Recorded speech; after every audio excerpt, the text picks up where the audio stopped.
So ito mga ka-GC Tech, kapag ang printer natin ay walang magenta o walang blue o kahit isa dyan wala yung kulay, yan, sample nito ay ito nga walang magenta, no, yung kulay, parang kulay pink.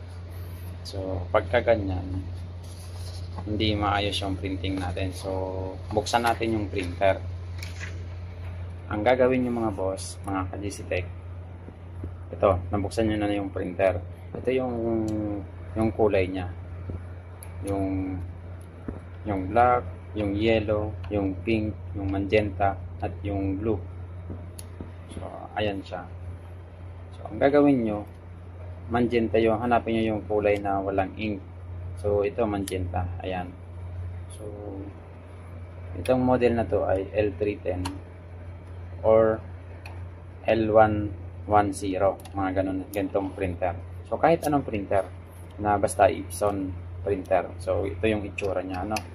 So papalitan natin itong hose na to. Ayan. So ito yon. Ayan. Papalitan lang natin ng hose. So ito, dito banda. Alisin natin dito, then palitan natin yan dito. Kung hindi pa rin, ito na yung papalitan dito. Yung hose at ito ang ipapalitan nyo. So, bakit? Malamang is ito barado ito or yung hose ang barado.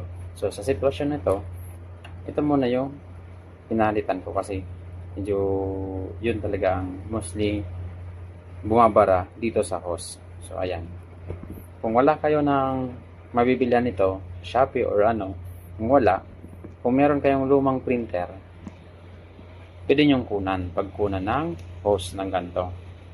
Sample, itong lumang printer, pwede kang kumuha dito ng hose. Ayan. Basta kaparehas niya lang. So, ayan. Lagay mo dito sa printer. Ano? So, ganun mga boss pag re-repair ng printer. So, hindi ko na pinakita kung paano pagbukas ng printer kasi meron naman ako dyan sa mga previous video ko kung paano magbukas step by step. No, mga boss. So, ito yung diskarte para makapagtipid pa tayo at hindi ka bumili na agad ng printer. So, ayusin mo muna. Kasi yun naman ang problem naman dito eh. Maganda pa yung printing niya. Kulang ka lang ng isang kulay, yung color magenta, yung color pink. So, ayan. Nalagay na natin at susubukan natin mag-print. No?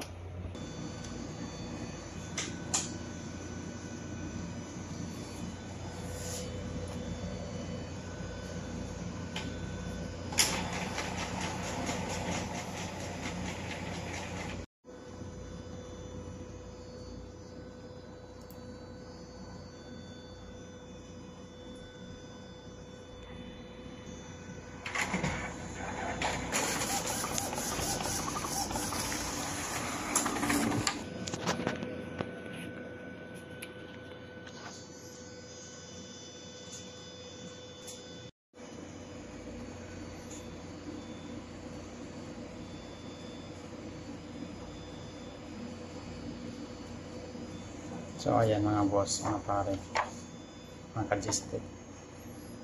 Okay na yung print out niya. Pinilitan natin siya ng hose. At lilinis natin yung head. At pinilitan natin yung ink tank.